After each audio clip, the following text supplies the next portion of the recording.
Hello everyone. Today this will be my first review video. This will be about the Z Parts steel bolt carrier. It's going to be my first review about a product, but I want to keep it as real as possible. I want to make sure that I speak only my mind, my general experience, things that I liked, things that I disliked, and just how the general experience of installing it, using it, and how it went. This one has been bought as a replacement of the zinc alloy bolt carrier that came with the stock VFC. This was a M733. It was a 2023 batch, I think very early 2023, I think one of the first batches, and it cracked around here. This is the side with the bolt lock, this is the other side. Apparently it's a common issue, and it cracked around here, right around the 15,000 shots. Then I purchased this as a replacement. I was looking at it and I thought, hey, why not? This thing broke. I would like a sharper recoil, but I would also like the longevity of a steel part. This lasts currently, as of date of the review, it has been around 5,000, probably between 4,000 and 5,000 rounds. This has been used at many game days. This has been to one Milsim event, one huge event. It was being used for many hours there.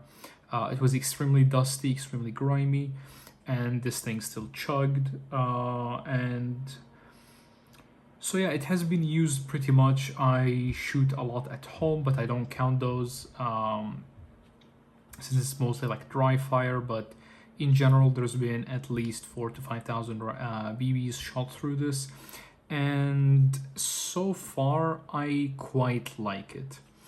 The only noticeable damage is around here. I hope you guys can see it. So this is where the bolt catch is interacting with the bolt itself. So sometimes it would come, the bolt catch would be not as in the upwards position enough where it would contact the larger surface, but it would be just barely up and it would scrape. So from the damage here, I think this is just gonna like bend to shape and it's gonna like shave it off at some point, but so far it looks like it's to be fine. Other than that, there's very minimal damage where the hammer is contacting. There is slight damage here, but I think that this is mostly due to my VFC using a Law Tactical side folder. And I will come to that in a minute. This is using a stock nozzle. This has been end passed by me. I did not purchase an end pass nozzle. Works just fine. Retracts fairly okay. This needs to be lubricated, but overall the fitment has been completely fine. I had to slightly polish the insides. As this is a steel bolt carrier, there has been notices of having some rust on these at the time of purchase. Mine did not. I purchased it from Empyrean.com. It's a shop here in Europe. I had no rust at all, not even on the inside, but please be careful when you're buying these. But unfortunately, the stock nozzle was incredibly tight, and I had to very slightly polish the insides.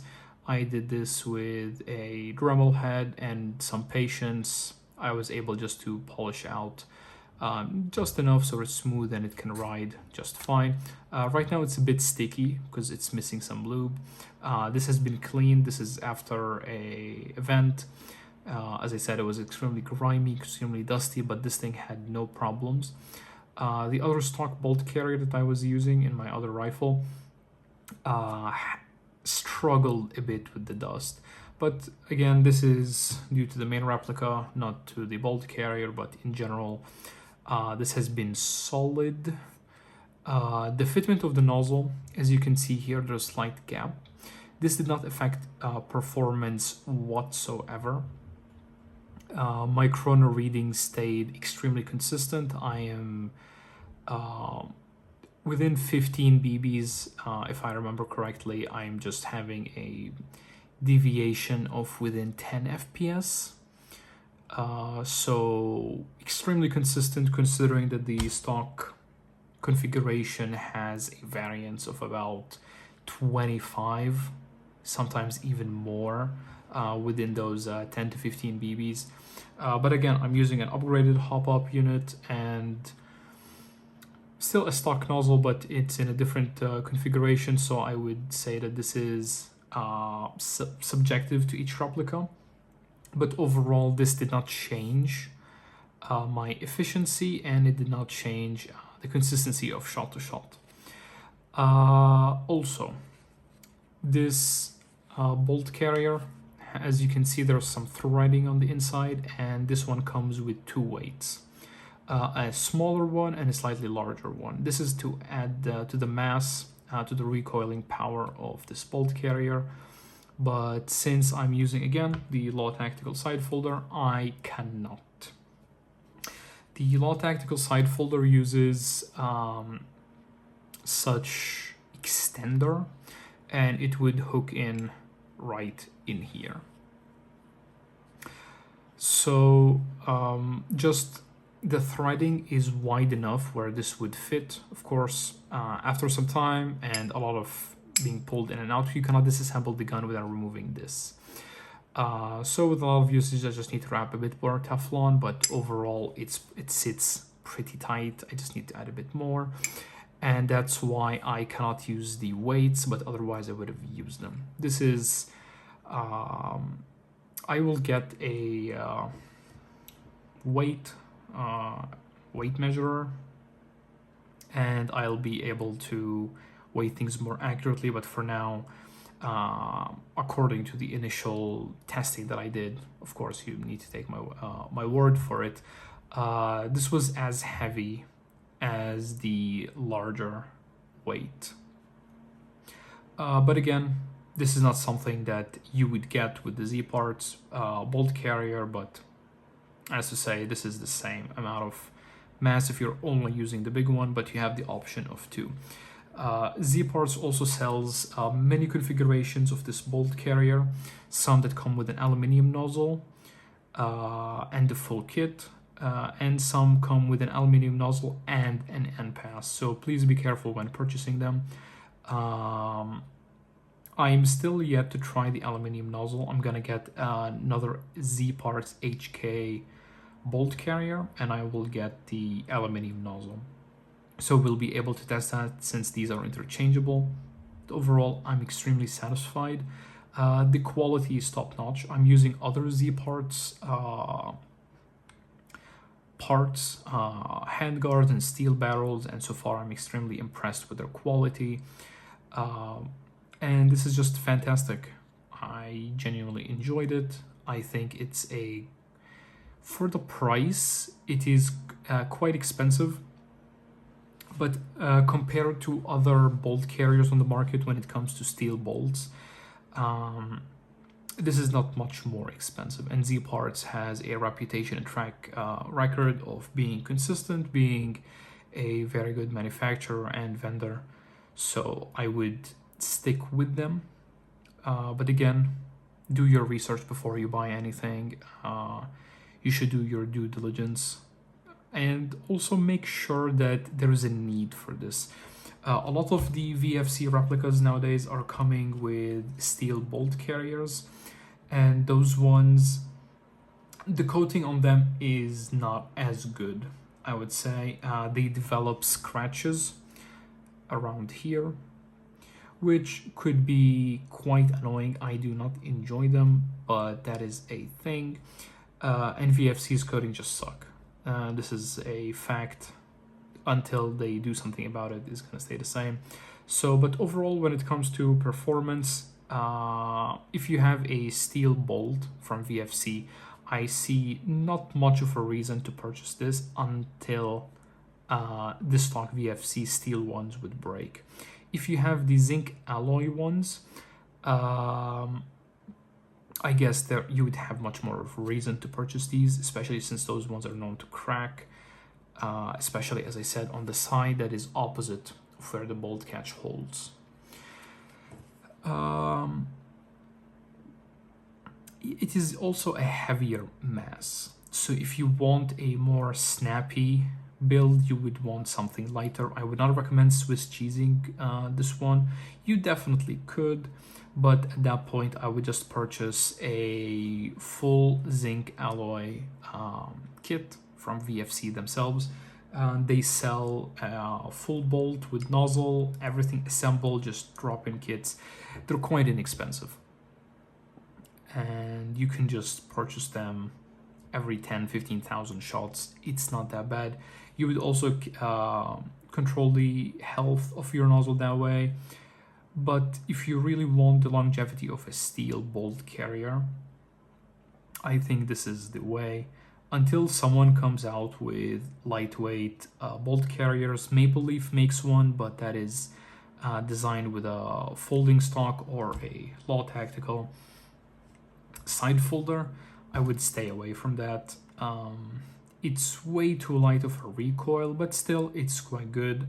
It's snappy. I'm waiting for them to come back in stock, and when they do, I'll make sure to review them on the channel. You could also mod this.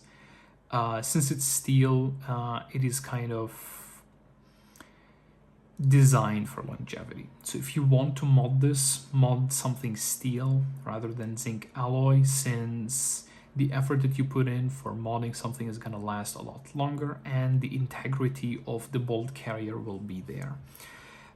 This is something that's very important. Like if you're on a Swiss cheese zinc alloy one, you might crack or just, ruin the integrity of the build because of the low density of the zinc alloy compared to this steel. Overall, I am pretty impressed with it. When I purchase it again, absolutely, I have another HK that I want to turn into an M27, and I would need something that is reliable for heavy usages. I'll be firing that one on full auto most of the time, so I would need something reliable and can hold in that rifle. That's why I will also want to try the aluminium nozzle. This one is in quite healthy shape.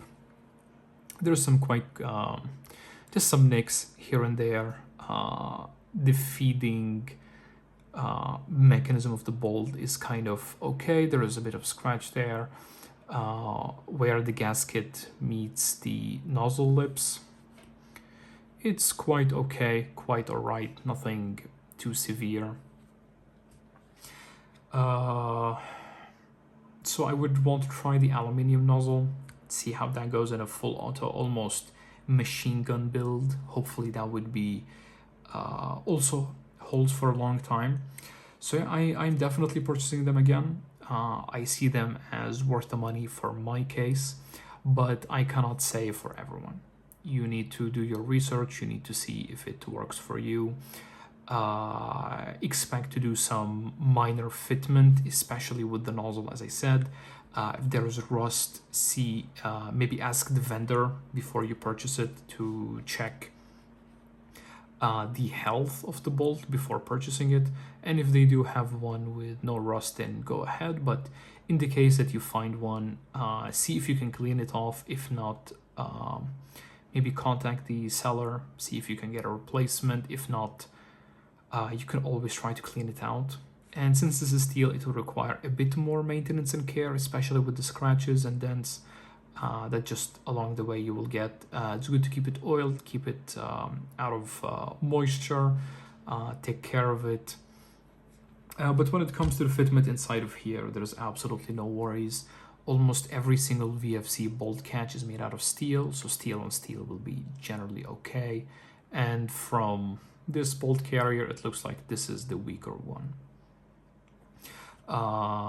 It's slightly bending here, but I think this is more of a malfunction. The mag catch not riding up high enough, or with how finicky the bolt catch is sometimes with VFC mags. I had no issues with the lockup so far ever with this rifle, but in my teammates' VFC rifles, we've had that issue on occasion. It's never that severe, but on occasion, so I'm assuming that this is one of the cases where it happened once or twice, or just from normal usage. I cannot tell, but so far I'm pretty impressed. This, as I said, had between 4,000 and 5,000 shots. It's pretty healthy. Inside here there was fine. The contact with the hop-up is okay. The gap here between the gas router and the I guess where the nozzle interacts with, there's a tiny gap, but if you measure it from the inside, it makes no difference. The gasket will still be sitting here, and just this steel part is slightly shorter. It did not affect performance whatsoever. I'm as consistent as ever, and nothing really changed. I guess that is all for my review for the Z-Part Seal Bolt Catch. Quite impressed, quite happy. Do your research, guys. Don't take my word as the only word before you make this purchase. It's quite an expensive part. You should be able to deal with it. It requires the same amount of maintenance, just since it's steel. Help it from not rusting. Take care of your stuff. Clean your replicas. Make sure that they're working just fine. And yeah, that's it. When I get the aluminium nozzle, I'll make sure to make a video about that. But yeah, till then, stay safe, guys.